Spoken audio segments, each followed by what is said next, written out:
चलिए, स्क्रीन दिख रही है? हाँ जी, दिख रही है सर, दिख रही है। हाँ, दिख रही है। ये जो श्लोक है, ये श्लोक जो है, इसको थोड़ा अच्छे से गंभीरता से इसका अध्ययन करिए। ये जो ज्ञान की अग्नि है, ये ज्ञान की अग्नि प्रज्वलित करना है हम लोगों को। इस हमारे जीवन में हमको मंथन करना है इन गुणों का। हमारे तीनों शरीर जो है, ये तीनों शरीर गुणमय हैं। इन तीनों शरीरों का ये गुणों का मंथन जब हम करते हैं तो ये अग्नि पैदा होती है। ये अग्नि जो है, ज्ञान की अग्नि, ये ज्ञान की अग्नि इन गुणों को जला देती है। जैसे अग्नि पैदा होने के बाद ईंधन को भस्म कर देती है, वैसे ज्ञान की अग्नि, आपने एनालाइज किया कि ये आपका स्थूल शरीर जो है, ये विराट का अंश है। आपका सूक्ष्म शरीर हिरण्यगर्भ का अंश है, आपका नहीं है। आपका कारण शरीर ईश्वर का दिया हुआ है। ये तीनों उपाधियां आपको दी हुई हैं और आपने और हमने, हम सब ने इसको अपना मान के व्यवहार किया है। अपना मानेंगे नहीं तो व्यवहार नहीं होगा, बिल्कुल सीधी सीधी बात। तो इसलिए अपना मानना, ये उसमें कोई आपत्ति नहीं है। इनको अपना मान के व्यवहार करना, इसमें भी कोई आपत्ति नहीं है। आप इनको अपना मान के व्यवहार करिए, बहुत अच्छी बात है। लेकिन व्यवहार जो है, ये व्यवहार के लिए हम लोग सब अलग अलग हुए हैं। कोई माँ है, कोई पिता है, कोई भाई है, कोई बहन है, कोई पुत्र है, कोई पुत्री है।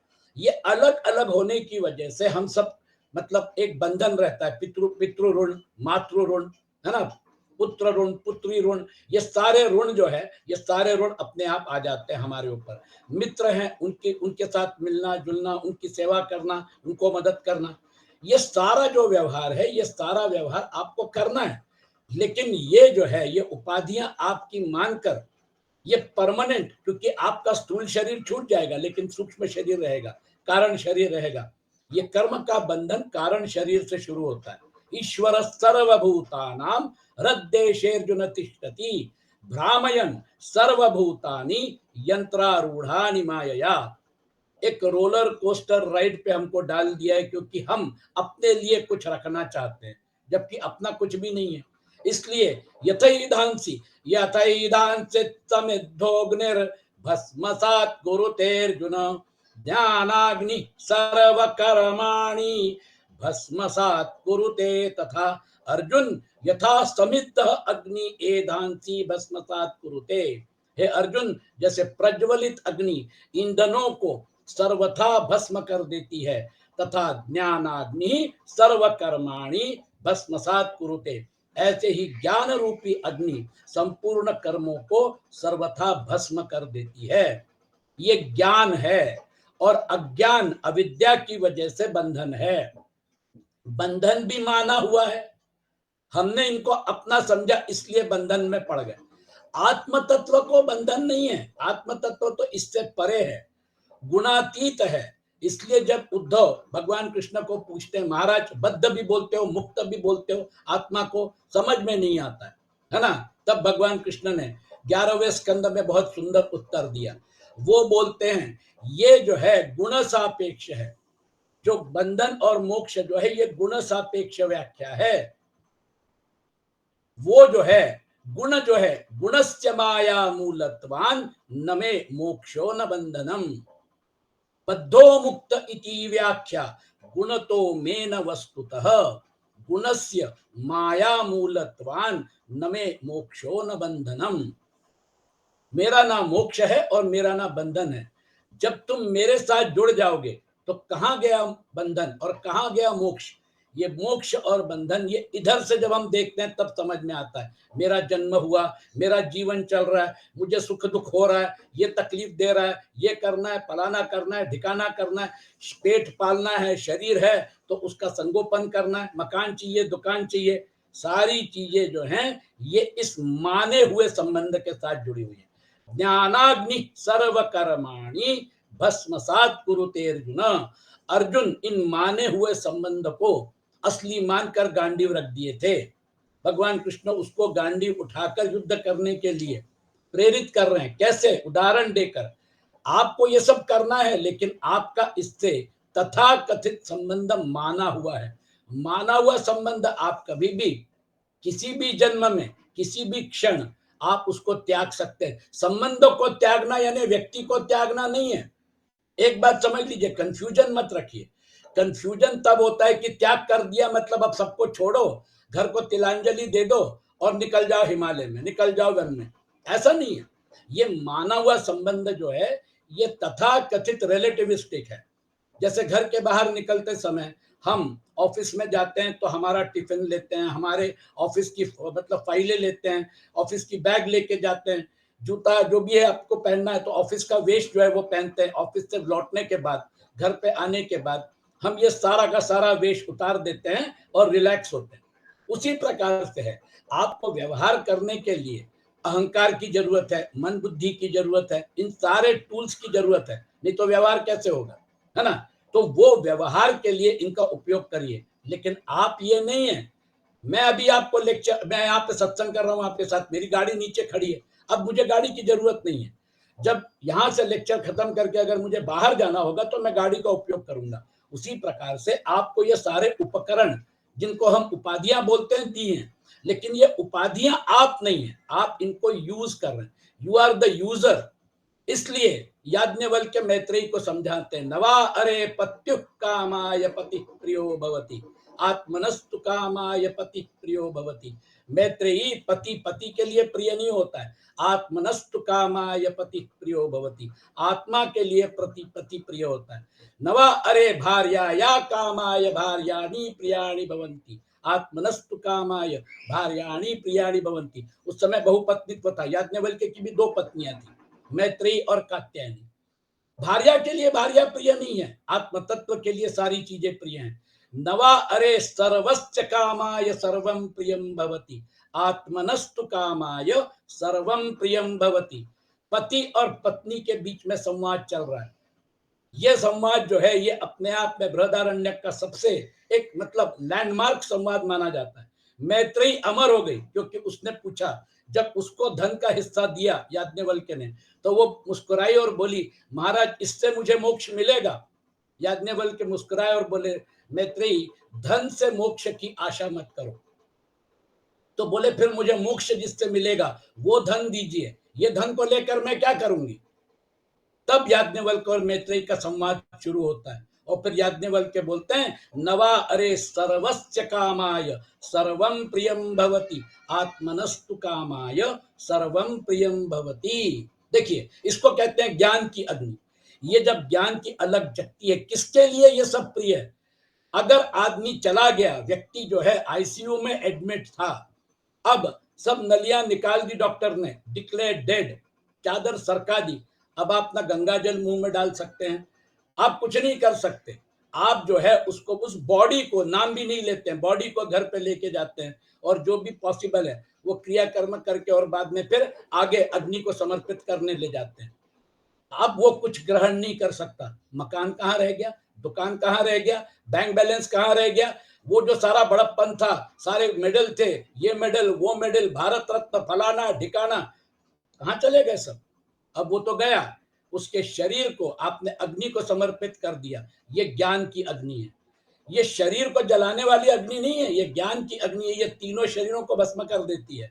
ये ज्ञान की अग्नि अगर एक बार जल जाए अर्जुन, तथा ज्ञानाग्नि सर्व कर्माणि भस्मसात कुरुते अर्जुन, फिर तो वो कर्मों का भी बाजा बजा देती है, कर्मों को भी भस्म कर देती है, और उन कर्माशय में जो अहंकार रहता है बीज रूप में, उसको भी जला डालती है, अलग अस्तित्व को समाप्त कर दिया। इसलिए ये जो 37वां श्लोक है ये अपने आप में बहुत मार्मिक है। ये ज्ञान की अग्नि कब जलाएंगे आप? बड़े भाग मानुष तन पावा, इस जन्म में नहीं जलाएंगे तो कब जलाएंगे?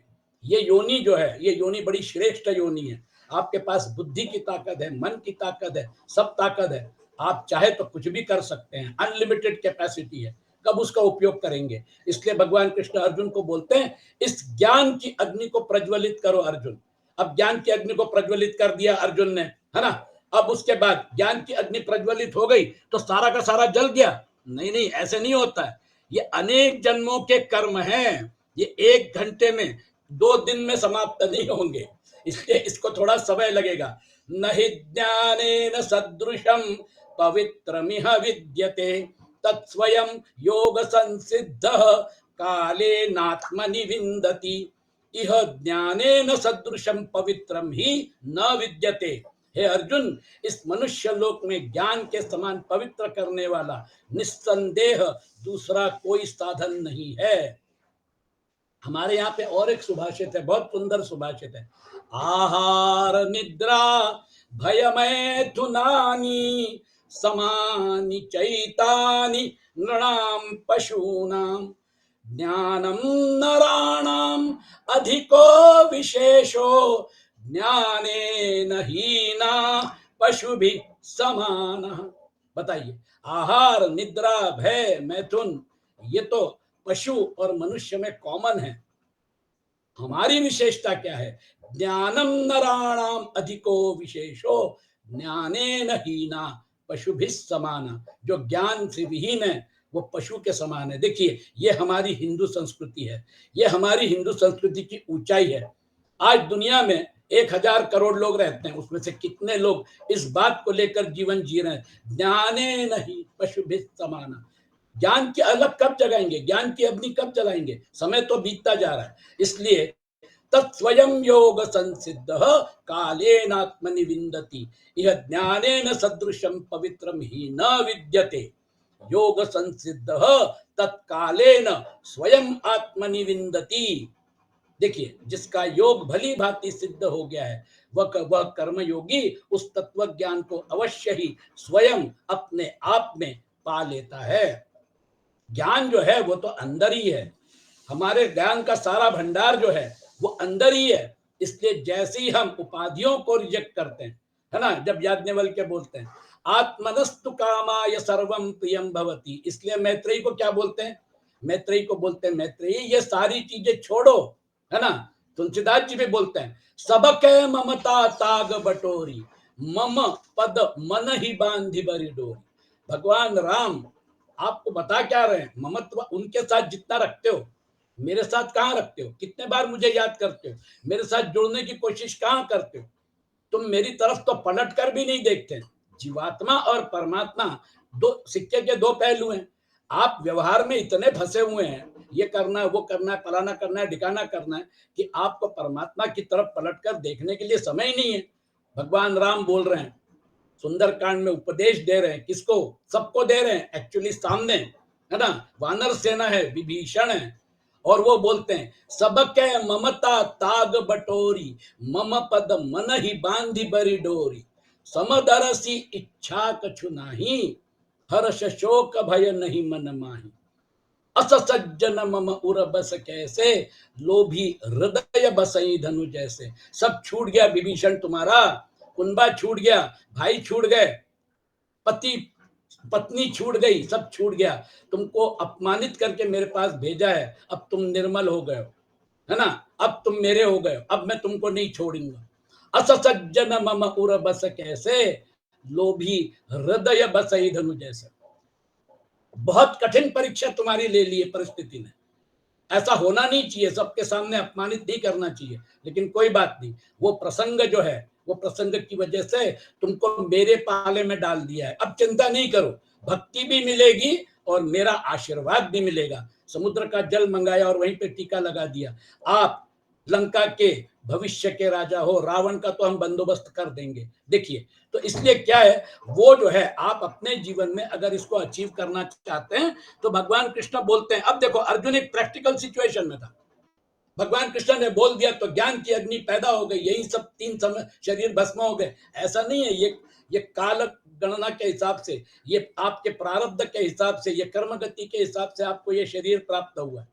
इसमें से बाहर निकलने के लिए एक प्रोसेस है, वो प्रोसेस भगवान कृष्ण समझा रहे हैं।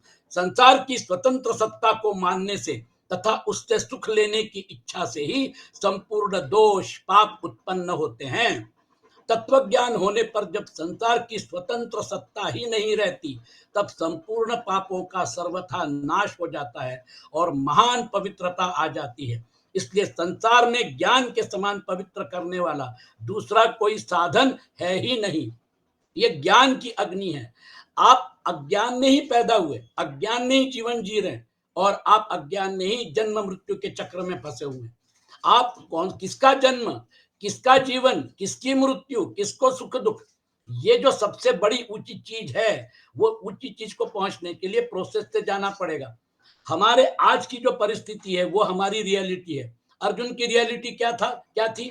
दोनों सेनाओं के बीच में रथ खड़ा था और अर्जुन कृष्ण से उपदेश ले रहे थे। शंख फूक चुके थे, घोड़े हिनहिना रहे थे, हाथी चिंगाड़ रहे थे। जो सेना थी वो सेना लड़ने के लिए बेताब थी, मरने और मारने की बात चल रही थी। और ये संवाद जो है, ये संवाद मतलब वो बहुत कम संवाद था, और वो जो है वो एक 15 या 20 मिनट का जो भी संवाद हुआ होगा, उसको व्यास जी ने अपने हिसाब से पूरा वेद उपनिषदों का ज्ञान उसमें उंडेल दिया। सर्वोपनिषदो गावो दोग्धा गोपाल नंदन पार्थो वत्स सुधीर भोक्ता दुग्धम गीतामृतम महत। उन्होंने देखा कि ये सबसे बढ़िया प्रसंग है, बताने के लिए साक्षात भगवान कृष्ण है ना।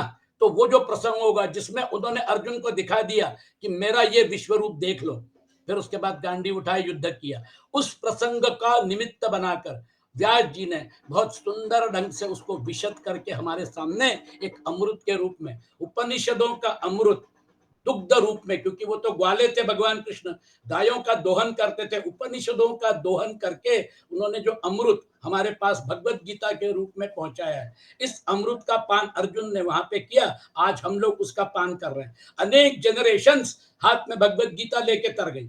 हमारे जो क्रांतिकारी थे भगत सिंह, राजगुरु, सुखदेव, हाथ में गीता लेकर फांसी के फंदे पे झूल गए। वासांसि जीर्णानि यथा विहाय नवानि गृह्णाति नरोपराणि तथा शरीराणि विहाय जीर्णान अन्यानि संयाति नवानि देहि। ब्रिटिशों को ललकार रहे थे, तुम मुझे मार नहीं सकते, मैं तो अजर अमर हूं। देखिए क्या उम्र थी, लेकिन भगवत गीता की ताकत हाथ में थी। फांसी पे झूल गए स्वतंत्रता की लड़ाई के लिए। कहने का तात्पर्य जीवन का कैसा भी प्रसंग हो, कितना भी विकट हो, आप उसको फेस कर सकते हैं। हाथ में भगवत गीता रखिए, उसका मनन चिंतन करिए। इसलिए भगवान अपना याज्ञवल्क्य मैत्रेयी को बोलते हैं, मैत्रेयी ये सब छोड़ो, मकान दुकान ये सारी चीजें जो है, ये सारी चीजें ठीक है, तुमको सुख दे सकती हैं। आज मैंने भी धन संचय किया है, लेकिन अब वानप्रस्थ की तरफ जा रहा हूं, इसलिए मैंने यह धन का बंटवारा करना उचित समझा। और फिर याज्ञवल्क्य मैत्रेयी को बोलते हैं कि मैत्रेयी आत्मा वा अरे द्रष्टव्य श्रोतव्यो मंतव्यो निदिध्यासितव्यो मैत्रेयी आत्मनो वा अरे दर्शनेन श्रवणेन मत्या विज्ञानेन इदम सर्वम विदितम। ये पूरे ब्रह्मांड का ज्ञान हो जाएगा। यद पिंडे तद ब्रह्मांड के न्याय से आत्मा का ज्ञान, क्योंकि ये सब आत्मा के लिए है, ये आत्मा के लिए है। ये समझ में आने के बाद आत्मा क्या है ये अगर समझ में आ गई, और आत्मा कैसे समझ में आएगी भगवान कृष्ण आगे आपको बता रहे क्या क्या छोड़ना पड़ेगा। इसलिए तुलसीदास जी बोलते हैं सबक है ममता, ममत्व जो है वो आपको बंधन में डालता है ना। ममत्व ना हो तो बंधन नहीं होगा। लेकिन आप बोलेंगे जोशी जी ये तो बड़ा मुश्किल है, माँ अगर ममत्व नहीं रखेगी तो बेटे को बड़ा कैसे करेगी। बिल्कुल सही है, हम लोग बच्चों को पढ़ाते हैं, बच्चों की परवरिश करते हैं, बच्चे पढ़ लिख के फिर आगे निकल जाते हैं, है ना, और फिर वो बच्चे जो है वो हमको भूल जाते हैं। ये भी तो देखा जाता है, ना माँ की चिंता है ना पिताजी की चिंता, अपने करियर में लगे, पैसे कमाने में लगे। अगर माता पिता बुलाना भी चाहते तो आने को तैयार नहीं है। अब ग्रीन कार्ड ले लिया, यूएस सिटीजन बन गए, अब उनको टाइम नहीं है, फुर्सत नहीं है। ये भी तो जीवन में प्रसंग हो रहे हैं ना, बंबई पूना में मैं देख रहा हूँ। तो दिक्कत क्या होती है, आपको किसने बांध के रखा? ममत्व ने बांध के रखा। भैया वो निकल गए अपने रास्ते, आपने उनको उस समय ममत्व था, आपने उनको बड़ा कर दिया, आपने अपने कर्तव्य का पालन कर दिया। अब आप उनको सुखी रहने दीजिए ना, वो आना चाहिए, मिलना चाहिए, ये होना चाहिए। जब लोग वानप्रस्थ के लिए निकल जाते थे, वो टेम्पररी फेज रहती थी, जिसको जेस्टेशन पीरियड कहते थे। वानप्रस्थ के बाद अगर वैराग्य बहुत ज्यादा है तो फिर संन्यास के लिए माइग्रेट करते थे। संसार को पूरा जला डाला, अब मेरा कोई नहीं। सन्यासी होने के बाद फिर ना फिर मित्र की जरूरत है, ना बेटे की जरूरत है, कोई नहीं। वो सन्यास लेने के बाद बहुत कठिन है सन्यास, क्योंकि आपने संसार को जला डाला। अब आपका कुछ भी नहीं है, आप और परमात्मा क्रीड़ा आत्मरति। कुल मिला के हमारे यहाँ जो 4 स्टेजेस है, वो 4 स्टेजेस में चौथी स्टेज जो है, वहां पर आप पूरी तरह से परमात्मा के साथ जुड़े हुए हैं। इसलिए हमारे यहाँ पे भी ब्रह्मचर्य, गृहस्थ, वानप्रस्थ और सन्यास, ये 4 स्टेजेस दिए हुए हैं। आपको जहां तक जाना है वहां तक जाइए। गृहस्थाश्रम में रहकर भी आप इन विचारों को अध्ययन करके मनन करके कर सकते हैं। तो ये आगे की जो स्टेजेस है, ये स्टेजेस हमको धीरे धीरे हमारे जीवन में उतारनी है। इसलिए संसार में ज्ञान के समान, क्योंकि आपने इसको अपना माना है, आप इसमें से धीरे धीरे बाहर पड़ सकते हैं, है ना। वो जो है तत्व ज्ञान के समान पवित्र करने वाला कोई भी साधन तीर्थ आदि नहीं है, क्योंकि वे सब तत्व ज्ञान के साधन हैं और तत्व ज्ञान उन सबका साध्य है। लोग क्या करते हैं, इधर जा रहे हैं उधर जा रहे हैं, है ना, चारों धाम जा रहे हैं, यहाँ जा रहे हैं वहां जा रहे हैं। उनको शांति मिलनी चाहिए। शांति मिलती है क्या? आज केदारनाथ जा रहे हैं, वहां पे बर्फबारी हो रही है, वहां पे मतलब क्या कहना चाहिए, पहाड़ जो है वो पहाड़ हिल रहा है, वहां पर भूकंप हो रहे हैं, और केदारनाथ गए और फिर उसके बाद पता चला कि वहीं मतलब गुजर गए। वो शिलाएं जो हैं, वो शिलाएं जब ऊपर से नीचे आती है तो रोड के ऊपर से जाती है, उस समय कोई भी वाहन अगर उसमें आ गया तो वो उसको भी उठा के लेके जाती है अपने साथ। ये सब जो है घूमने के बाद अगर आपको शांति नहीं मिली, आपको ज्ञान नहीं हुआ, तो फिर आपने क्या चीज किया? आप तो भटक रहे थे, इधर जा रहे उधर जा रहे। तीर्थाटन करिए, यहां जाइए वहां जाइए, लेकिन इन द एंड परमात्मा के साथ जुड़े कि नहीं, प्रोसेस वहां शुरू होता है, जो राम जी बता रहे हैं। सबक है ममता ताग बटोरी, मम पद मन ही बांध। मन आपको फंसा के रखा है। इसलिए क्या होता है, जैसे जैसे हमारी उम्र बीतती जाती है, बच्चे बड़े हो गए, है ना, अब आप रिटायर हो गए, अब आप अकेले हो गए, अब आपके साथ कोई है नहीं, आपको अकेलापन खाने को दौड़ता है, अकेलापन डराता है, मैं अकेला हूं। अरे बाबा, आप अकेले नहीं हो, आप परमात्मा की गोद में बैठे हो। परमात्मा के साथ कब दोस्ती करोगे? आपका एकांत जो है, वो एकांत परमात्मा के साथ वास के लिए बहुत बढ़िया है। इसलिए एकांत का आनंद लूटिए। वहां पर आत्मा और परमात्मा एक है, और वहां पर आपका जो संबंध है परमात्मा के साथ, वो हमेशा पहले से भी था, नित्य योग है। इसलिए आपको एकांत का एडवांटेज उठाना है। जिंदगी तो बीतती जाएगी। आज 2023 समाप्त हो रहा है, हम 2024 में आप पदार्पण कर रहे हैं। 2024 भी चला जाएगा, 2025 आएगा। कब तक इन सारी चीजों को पकड़ के बैठेंगे? आदि शंकराचार्य बोलते हैं, इसको कब तक पकड़ के बैठोगे? पुनरपि जननम पुनरपि मरणम पुनरपि जननी जठरे शयनम, यह संसारे खलु दुस्तारे, कृपया पारे पाहि मुरारे। कब तक पैदा होगे, कब तक मरोगे, कब तक इन्हीं सारी चीजों में रहोगे? ये सारी चीजें जो हैं, ये अगर वास्तविक नहीं है, ये अगर मेक बिलीव है, वास्तविक न होने के बावजूद भी वास्तव के जैसी लगती है। हमको मालूम है कि पिक्चर वास्तविक नहीं है, फिर भी देखने जाते हैं, फिर भी एंजॉयमेंट करते हैं अपने एंटरटेनमेंट के लिए। मनोरंजन, मन बाहर सुख ढूंढता है, क्योंकि मन उपाधि है और उपाधि गुणात्मक होती है। गुण जो होते हैं उनका नेचुरल साम्य जो है वो गुणों के साथ होता है। इसलिए मन और विषय एक दूसरे के साथ संबंधित हैं। विषय मन में घुसे होते हैं और मन विषयों में घुसा होता है। मन जो है उसको वहां से तोड़ के मतलब धीरे धीरे वो विषयों का उसके ऊपर जो बर्डन लेके घूम रहा है उसको कम करके परमात्मा को डालो। मेरे कप में चाय है, वो चाय अगर है और वो चाय अगर मान लीजिए शक्कर कम है या मुझे वो जम नहीं रही है, वो चाय जब खाली करूंगा तब तो दूसरी चाय डालेंगे ना। मन अगर संसार में फंसा है तो फिर वो मन में परमात्मा को उतारने के लिए थोड़ा संसार खाली करो। आधा कप खाली करो, आधा कप रहने दो, लेकिन आधा कप तो खाली करो जिसमें परमात्मा आएगा। परमात्मा तत्व जो है उसको इन उपाधियों की जरूरत नहीं है, और हम उसके साथ जुड़े हुए हैं। ये अगर हो तो फिर धीरे धीरे वो प्रोसेस शुरू होता है ना। परमात्मा पवित्रों में भी पवित्र है, पवित्राणाम पवित्रम। उन्हीं परम पवित्र परमात्मा का अनुभव कराने वाला होने से तत्व ज्ञान भी अत्यंत पवित्र है। योग संसिद्ध, जिसका कर्मयोग सिद्ध हो गया है, अर्थात कर्मयोग का अनुष्ठान सांगोपांग पूर्ण हो गया है, यह उस मनुष्य को, उस महापुरुष को यहाँ योग संसिद्ध कहा गया है। छठे अध्याय के चौथे श्लोक में उसी को योगारूढ़ कहा गया है। योगारूढ़ होने वाला कर्मयोगी अंतिम, योगारूढ़ होना कर्मयोग की अंतिम अवस्था है। योगारूढ़ होते ही तत्वबोध हो जाता है। तत्वबोध हो जाने पर संसार से सर्वथा संबंध विच्छेद हो जाता है। कर्मयोगी क्या करता है? कर्मयोगी जो तीसरे अध्याय में भगवान कृष्ण ने बताया, तस्मात् असक्तः सततम कार्यम कर्म समाचर असक्तो ही आचरण कर्म परम आपनोति पुरुषः। कर्मों के प्रति आसक्ति जो है वो उपाधियां उपाधियां कर्म करती हैं और उपाधियां कर्म करके आत्मा के ऊपर आरोपित करती है। अहंकार जो है वो अहंकार कर्म कर रहा है, मन बुद्धि कर्म कर रहे हैं, शरीर कर्म कर रहा है और आत्मा जो है उसके ऊपर आरोपित हो रहा है, मैंने किया, मैंने ये किया, मैंने वो किया। वास्तव में अहंकार कर रहा है, लेकिन ऐसा पक्का गठजोड़ है वो कि आत्मा जो है वो अहंकार की वजह से एक देशीय होकर उसको अपना मानती है। यहीं पे प्रॉब्लम है। इसलिए सर्वथा असक्तो ही आचरण कर्म, अहंकार कर रहा है, मैं कहां कर रहा हूं। मेरा अहंकार के साथ संबंध जो है वो तो पिलियन राइडर का है, गाड़ी वो चला रहा है, ट्रैफिक में वो घूम रहा है, झटके फटके वो खा रहा है ना। पुलिस ने अगर चालान फाड़ा क्योंकि आपने सिग्नल के ऊपर आपने ध्यान नहीं दिया और आप गाड़ी निकल गई आगे, पुलिस ने रोका, आपका चालान फाड़ा।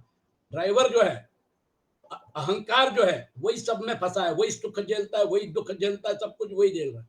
पीछे बैठा हुआ पिलियन राइडर जो है वो तो मजे से सवारी कर रहा है ना, उसको क्या हो रहा है। शरीर में था तब तक अपना मान लिया, जब शरीर छोड़ना पड़ा तो फिर वो शरीर छूट गया, सब कुछ छूट गया।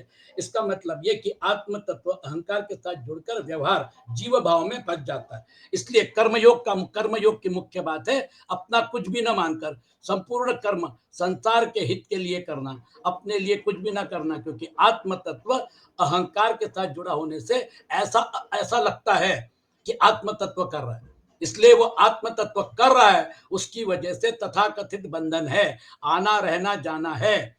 ऐसा करने पर सामग्री और क्रिया शक्ति है ना, दोनों का प्रवाह संसार की सेवा में चला जाता है। आप अहंकार को लेकर, जैसे मैं अपनी टू व्हीलर लेकर या फोर व्हीलर लेकर बाहर गया, नीचे पार्किंग कर दी, अहंकार को लेकर सारा व्यवहार करिए। और जब आप अकेले हैं तो फिर अहंकार की क्या जरूरत है। अपने घर में हूं तो गाड़ी की चाबी जो है वो मैंने लगा दी की स्टैंड पे। कुल मिला के ये अगर अपन ने प्रैक्टिस की तो फिर जब सेवक सेवा बनकर सेव्य में लीन हो जाता है तब प्रकृति के कार्य शरीर तथा संसार से सर्वथा वियोग संबंध विच्छेद हो जाता है। वियोग होने पर संसार की स्वतंत्र सत्ता नहीं रह जाती। देखिए कितना बड़ा स्टेटमेंट है, संसार की स्वतंत्र सत्ता है ही नहीं। समुद्र में जो लहरें उठ रही हैं उनकी स्वतंत्र सत्ता नहीं है, वो समुद्र का अधिष्ठान जो है उसके ऊपर लहरें उठ रही हैं। आप और हम उस समुद्र में उठने वाली लहरें हैं, अधिष्ठान हमारा एक ही है।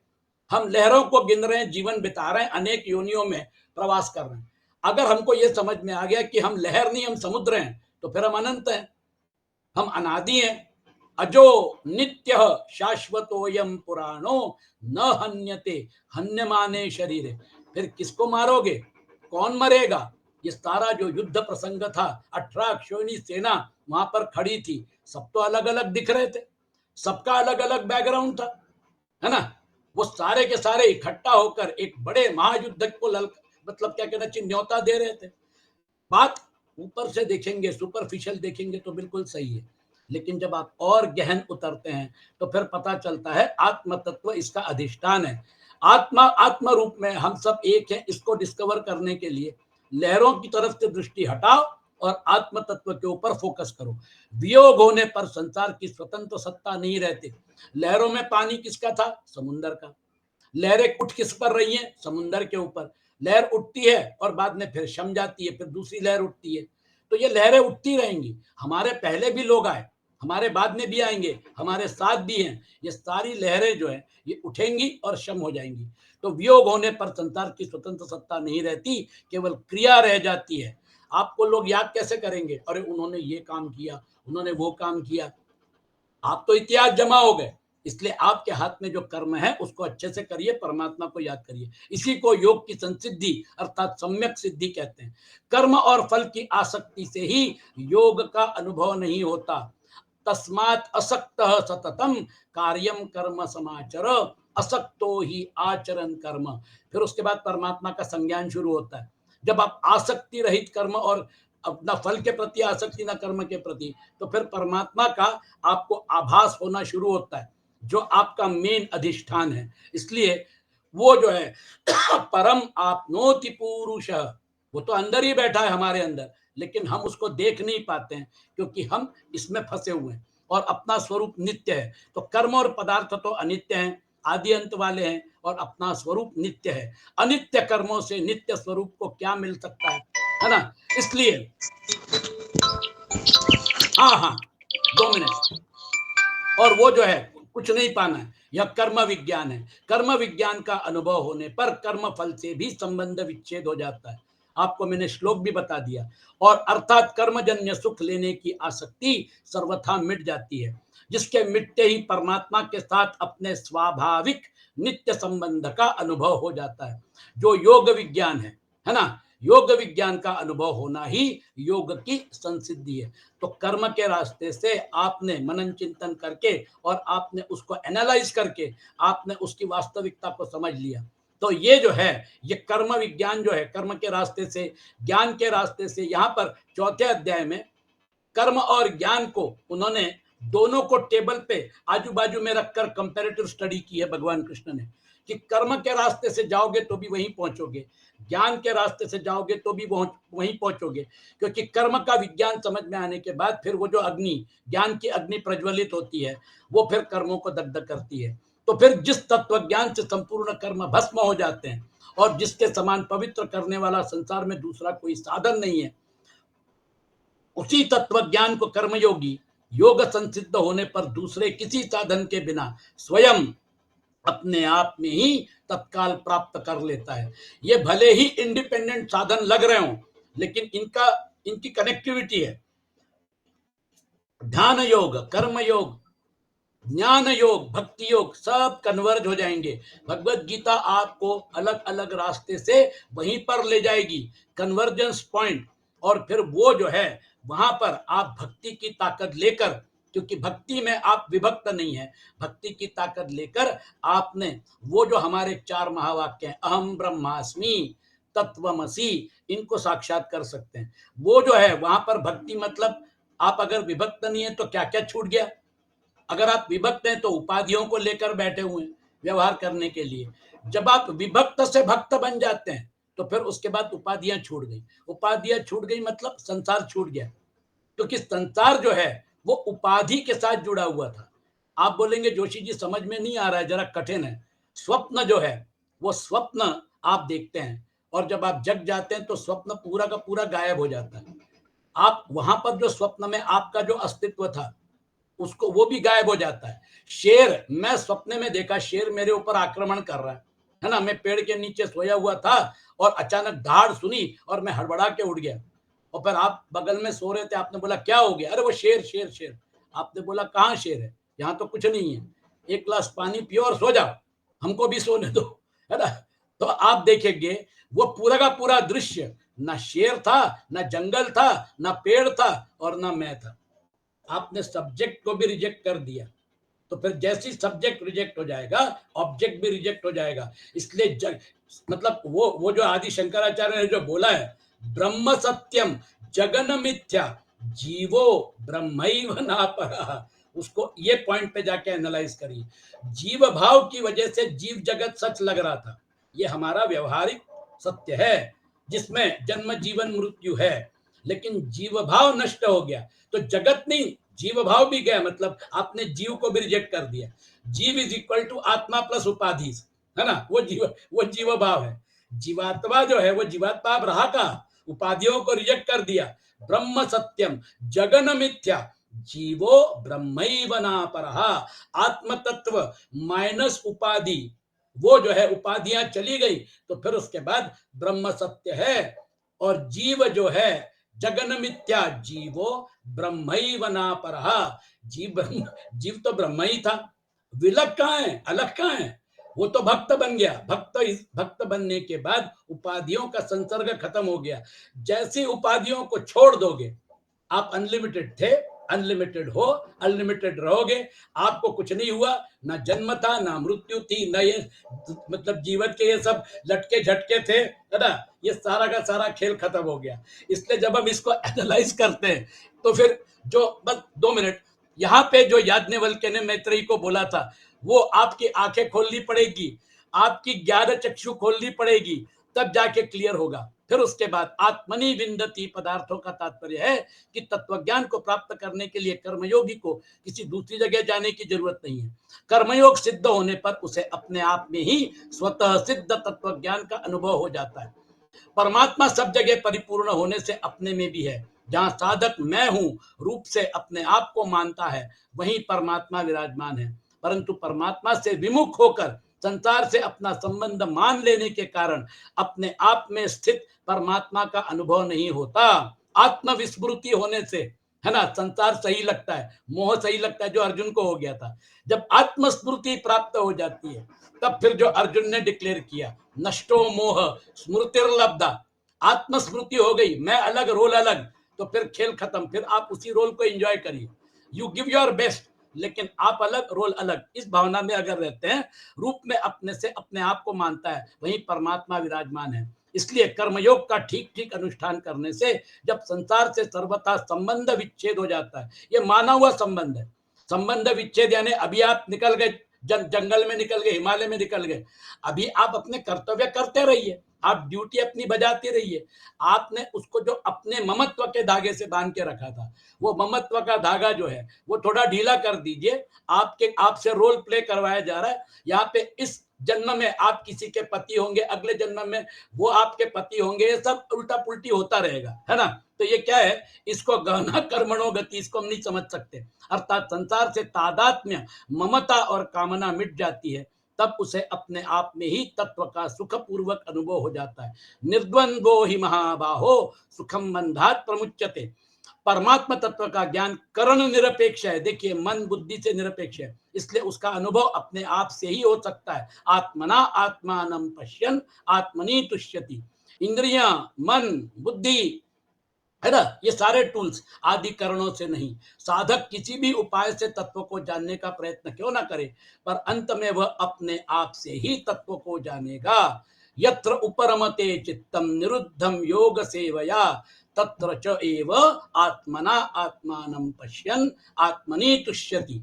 पर अंत में वह अपने आप से ही तत्व को जानता है। आत्मना आत्मानं पश्यन् आत्मनि तुष्यति। श्रवण मनन आदि साधन तत्व ज्ञान प्राप्त करने में असंभावना, विपरीत भावना आदि ज्ञान की बाधाओं को दूर करने वाले परंपरागत साधन माने जा सकते हैं। श्रवण करिए, मनन करिए, निधिध्यासन करिए, बुद्धि का उपयोग, मन का उपयोग। मनन से मन एक्सेप्ट करेगा, निधिध्यासन से बुद्धि एक्सेप्ट करेगी। अब कंफर्म हो गया कि परमात्मा आपके आपके ग्लास में, आपने वो संसार को निकाल के परमात्मा को घुसा दिया। अब आपके मन ने एक्सेप्ट कर लिया, बुद्धि ने एक्सेप्ट कर लिया। परंपरागत साधन माने जा सकते हैं, पर वास्तविक बोध अपने आप से ही होता है। कारण कि मन बुद्धि आदि सब जड़ है। जड़ के द्वारा उस चिन्मय तत्व को कैसे जाना सकता है जो जड़ से सर्वथा अतीत है। वास्तव में तत्व का अनुभव जड़ के संबंध विच्छेद से होता है, जड़ के द्वारा नहीं। जैसे आंखों से संसार तो देखा जा सकता है, पर आंखों से आंखों को नहीं देखा जा सकता। परंतु यह कहा जा सकता है कि जिससे देखते हैं वही आंख है ना। बहुत सुंदर प्रश्न जो है वो आगे हमारे सामने याज्ञवल्क्य रेस करते हैं। जो इन सबको जानता है मैत्रेयी, उसको कैसे जानोगी। ये नेदम सर्वम विजानाति तम के न विजानीयात विज्ञातारम अरे के न विजानीयात। बहुत सुंदर लॉजिक है जो मैंने आपको बताया। उसके बाद आगे याज्ञवल्क्य समझा रहे हैं, मैत्रेयी विज्ञातारम अरे के न विजानीयत, जानने वाले को कैसे जानोगी। इसलिए ब्रह्मविद ब्रह्मैव भवति, ब्रह्म होकर ही ब्रह्म को जाना जा सकता है। इसलिए वहां पर मैं मन से जानूंगा, मैं बुद्धि से जानूंगा, मैं अहंकार से जानूंगा, नो वे। इसलिए वही आंख है। इसी प्रकार जो सबको जानने वाला है, उसे किसके द्वारा जाना जा सकता है। विज्ञातारम अरे केन विजानीयात, प्रश्न चिन्ह हमारे सामने। परंतु जिससे संपूर्ण वस्तुओं का ज्ञान होता है वही परमात्मा तत्व है। इस बात को अगर हम मनन चिंतन करिए, गहरा विचार करें, तो इसमें अर्जुन के प्रति भगवान का एक गूढ़ अभिप्राय प्रतीत होता है। जो तत्वज्ञान इतना महान और पवित्र है, तथा जिस तत्वज्ञान को प्राप्त करने के लिए मैं तुझे तत्वदर्शी महापुरुष के पास जाने की आज्ञा दे रहा हूं, उस ज्ञान को तू स्वयं कर्मयोग के द्वारा अवश्यमेव प्राप्त कर सकता है। तत्स्वयं योग संसिद्ध कालेनात्मनि विन्दति। अर्जुन, अब युद्ध करो, ये तुम्हारा विहित कर्म करो, डू योर ड्यूटी। ये जो है ये करके भी तुम वहां तक जा सकते हो। इस प्रकार ज्ञान योग की प्रशंसा के वे श्लोक वास्तव में प्रकारांतर से कर्मयोग की विशेषता महिमा बताते हैं। भगवान का अभिप्राय यह नहीं था कि अर्जुन ज्ञानियों के पास जाकर ज्ञान प्राप्त करे। भगवान का अभिप्राय यह था कि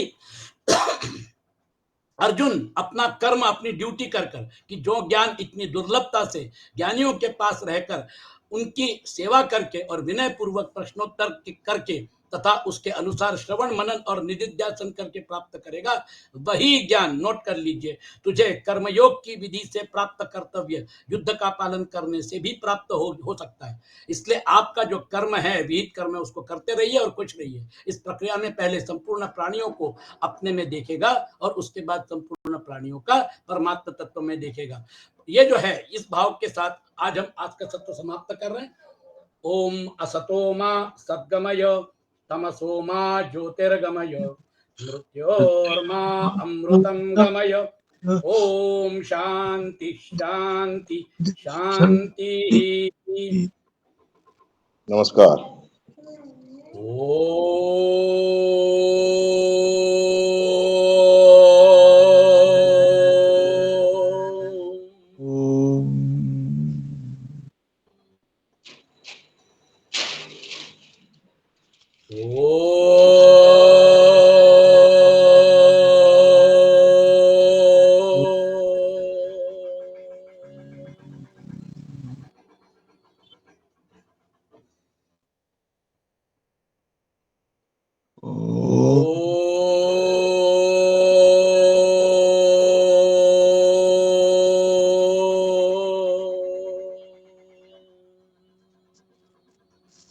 जय श्री कृष्ण। जय श्री कृष्ण। जय श्री कृष्ण।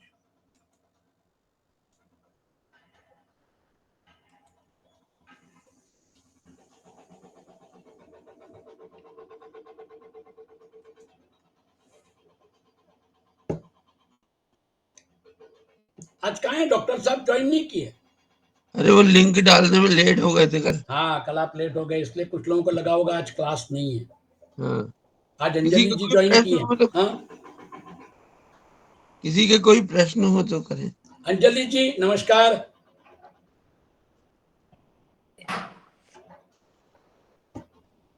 कुसुम जी भी हैं। कुसुम जी बहुत दूर से ज्वाइन करती हैं। हाँ हाँ, लेकिन अभी वो कहाँ? जी। अभी दुबई में कहाँ है? नहीं, दोहा में, कतर में। हेलो, कतार में, दोहा। नमस्कार, प्रणाम भाई साहब। हाँ, प्रणाम प्रणाम। अंजलि जी कैसी हैं? हो रहा था, मेरे हाथ गीले थे, नाश्ता कर रही थी। कोई बात नहीं, कैसे हैं? बस बढ़िया है, ठीक है, बढ़िया है। आज केवल